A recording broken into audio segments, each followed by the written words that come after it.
এর আগে যে জাতগুলো দেখাইছেন তার মধ্যে থেকে আরো একটা নতুন জাত নাকি নিয়ে আসবেন, এটা বলেন, এরপর আমরা একটু সবগুলো ধান দেখব। আপনারা তো ওই উচ্চ ফলনশীল রড মিনিকেট সম্পর্কে অবগত আছেন। এটা একটা উচ্চ ফলনশীল জাত রড মিনিকেট। রড মিনিকেটের পাশাপাশি আমি আসলে চাচ্ছি যে 2 সিজনে যাতে ভালো ফলন আসে এরকম কিছু জাত নিয়ে কাজ করাবো। এর আগে আমরা কিন্তু একটা খাটো মিনিকেটটা 2 সিজনে ফলন ভালো আসে সেটা পেয়েছি। আচ্ছা, এখন আরেকটা দান আমি পেয়েছি, এটা মাঝারি মোটা। দানটার নাম হচ্ছে ঘনতারা। ঘনতারা, হ্যাঁ, এই ঘনতারাটাও আপনার আমন এবং বড় 2 সিজনে ফলন ভালো আসে। আমরা যে ক্ষেত্রের মধ্যে দাঁড়িয়ে আছি এটা কি জাত? এটা হচ্ছে রড মিনিকেট। রড মিনিকেট। আচ্ছা, গণতারাটা আমরা দেখতে পারবো শেষে। আচ্ছা, এখন তাহলে আমরা একটু এইটা নিয়ে কথা বলবো। যদিও দর্শকরা রড মিনিকেট সম্পর্কে অনেকটা জানে, অবগত, তারপরও আরেকটু বলে দেন এটার বৈশিষ্ট্যটা। রড মিনিকেটের বৈশিষ্ট্যটা হচ্ছে আপনার এটা একটা উচ্চ ফলনশীল জাত। অর্থাৎ বাংলাদেশে বর্তমানে যতগুলো জাত আছে, ব্রি উদ্ভাবিত বলেন, হাইব্রিড বলেন, এইগুলো সবগুলোর চেয়েও রড মিনিকেটের ফলনটা বেশি আসে। আচ্ছা, আর রড মিনিকেটের সবচেয়ে প্লাস পয়েন্ট যেগুলো হচ্ছে, ধানটা 1 নম্বরে হচ্ছে যে আপনার ফলন বেশি আসে, অর্থাৎ প্রতি শতাংশে 40 থেকে 45 কেজি ফলন আসে বড়তে। আর আমনও মোটামুটি একটা ফলন ভালো আসে। এই ধানটা আপনার চিটে হয় না, ধানের চিটের পরিমাণ খুব কম, হয় না বললেই চলে। আচ্ছা, এবং ধানটার ওজন বেশি। যে আপনি যদি ওই মুরগির বস্তাগুলোতে অন্য ধান ওঠান তাহলে 50 কেজি বা 48 কেজি এরকম হয়। এই ধানটা সেই একই সমপরিমাণ বস্তায় আপনি যদি এই ধানটা ওঠান, এই রড মিনিকেট, তাহলে এই মুরগির বস্তাতে আপনার 60 থেকে 65 কেজি ধান। আচ্ছা, রড মিনিকেটটা মূলত কোন সিজনের জন্য ভালো হয়? এইটা বড়তে মূলত ভালো হয়। এর পূর্বে আমরা রড মিনিকেট সম্পর্কে তো কথা বলেছি, ওখানে বিস্তারিত ছিল একটা পুরো প্রতিবেদন, তাই না? সেখানে কিন্তু আমরা ডিটেলসে বলতে পেরেছিলাম। আজকে যেহেতু আমরা কয়েকটা বোধহয় জাত নিয়ে কথা বলবো, আর কি জাত নিয়ে কথা বলবো? রড মিনিকেটের পাশাপাশি আমার কাছে ব্রির উদ্ভাবিত নতুন কিছু জাত আছে। সেটা হচ্ছে আপনার ব্রি 108, সর্বশেষ লেটেস্ট একটি জাত। এটি বর্তমানে ব্রি থেকে যেটা বলা হচ্ছে যে 33 শতকে বিঘায় আপনার 28 থেকে 34 মণ পর্যন্ত ফলন দিতে সক্ষম। কোন সিজনে? বড়তে। হ্যাঁ, এটা বড় সিজনে ধান। এবং ধানটাও এই চিকন, ভাত খেতে সুস্বাদু, ঝরঝরে।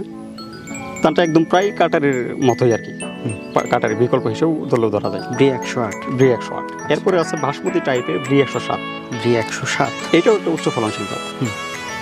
ওইটা আপনার এই ব্রি 107 33 শতকে বিঘায় 28 থেকে 32 মণ পর্যন্ত ফলন দিতে সক্ষম। 28 থেকে 32 মণ বড়তে।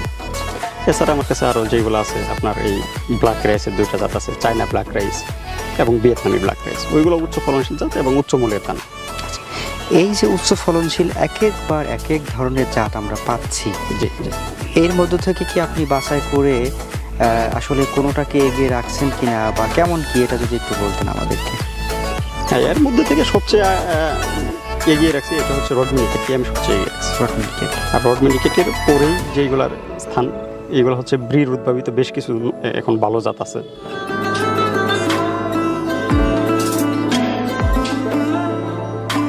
তো আলহাজ আজমল মন্ডল ভাই, জি, আমাদেরকে এই রড মিনিকেট সম্পর্কে একটু চাষাবাদের ব্যাপারটা বিস্তারিত বুঝিয়ে বলেন তো।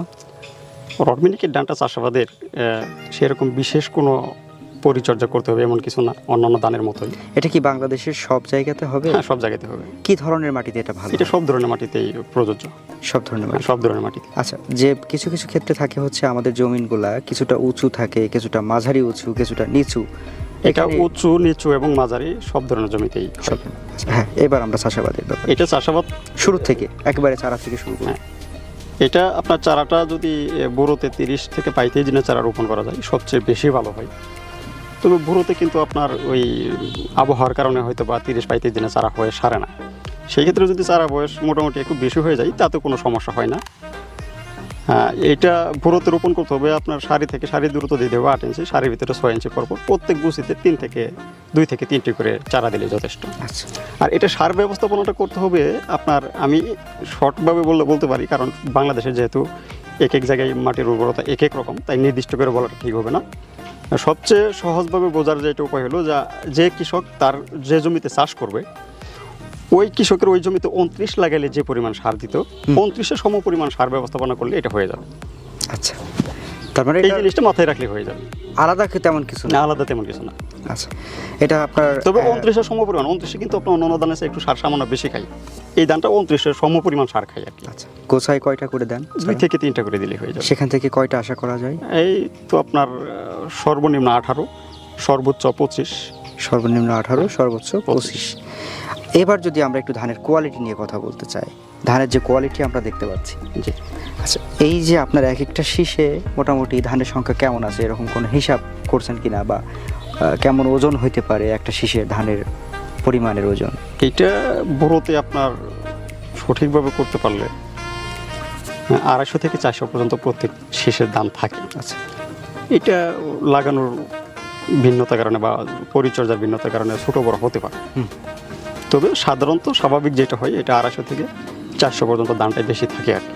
গত বছর কেমন রেসপন্স পেলেন কাস্টমারের কাছ থেকে? তাদের আল্লাহর কেমন রহমতে পেয়েছে? আপনার আমি সারা বাংলাদেশে তো প্রত্যেকটা ডিস্ট্রিক্টেই আমার কাছ থেকে রড মিনিকেটে বীজ নিয়েছে ইনশাল্লাহ। তো এখন পর্যন্ত আমি একটা জায়গা থেকেও কোনো এডের ফিডব্যাক খারাপ পাইনি, সব জায়গা থেকেই এটার ফিডব্যাক ভালো পেয়েছি। আচ্ছা, অধিকাংশ জায়গাতেই আপনার আমাকে বলছে যে শতাংশে 1 মণ করে বেশি পাইছে।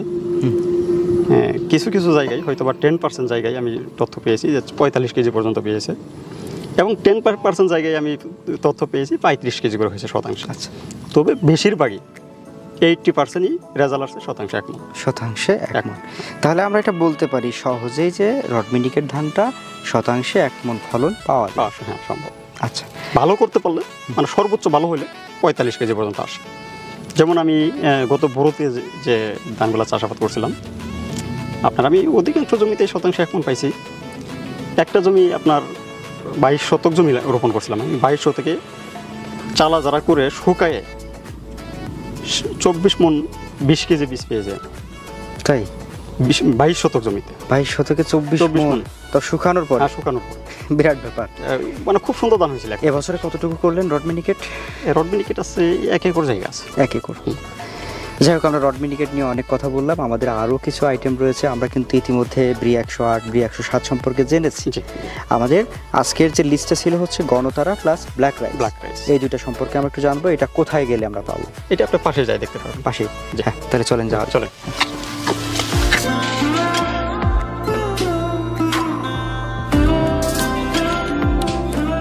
মন্ডল সাহেব, আমরা আপনার মোটামুটি ওই পাশে কিছু ধানের ব্যাপারে কথা বললাম, দেখালাম।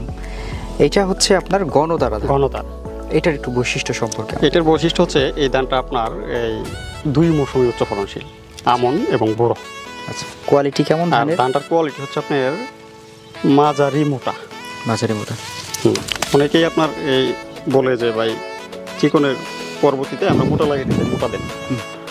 আর যেহেতু ধানটা 2 সিজনেই ফলন ভালো আসে, সেই চিন্তাধারা থেকে আমি গণতারাটা সংগ্রহ করি এবং রোপণ করি। আচ্ছা, আর ধানটা গণতারা বলা হচ্ছে এই কারণে, আপনাকে যদি দেখাইতে চাই দেখতে পারবেন এই শীষের ভিতরে, এক একটা শীষের ভিতরে ধানের সংখ্যা অনেক ঘন। ও আচ্ছা, এই ঘন থাকার গণহারে? হ্যাঁ, ঘন থাকার কারণে ধানটার নামকরণ করা হয়েছে গণতারা। ও আচ্ছা আচ্ছা, ঘনতারা নাকি গণতারা? ঘনতারা। ঘনতারা। আচ্ছা, যাই হোক, ঘন মানে এটার অনেক ঘনত্ব বেশি, এই কারণে ঘনতারা। আর এই ধানটা 2 সিজনে ফলন ভালো আসে। খেতে কেমন, খেয়েছেন কিনা? হ্যাঁ, খেতে ভাত খেতে সুস্বাদু এবং ঝরঝরে। একটু মোটা হবে। একটু মোটা হবে? এত মোটা না, মানে মাঝারি মোটা যেটা।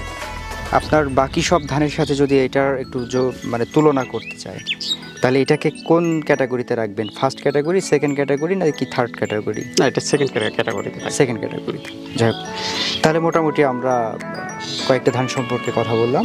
এবার আপনার এই ধানের সামগ্রিক বিষয় নিয়ে আমাদেরকে কিছু মতামত জানাবেন। এটা এটার জীবনকাল হচ্ছে আপনার 110 থেকে 15 দিন। এটা আমনের চারা রোপণ করতে হবে 20 থেকে 25 দিনে চারা রোপণ করতে হবে। এটা চারাটা খুব তাড়াতাড়ি রোপণ করতে হবে। আর বোরোতে এটা চারা বয়স বেশি হয়ে গেলেও কোনো সমস্যা হবে না।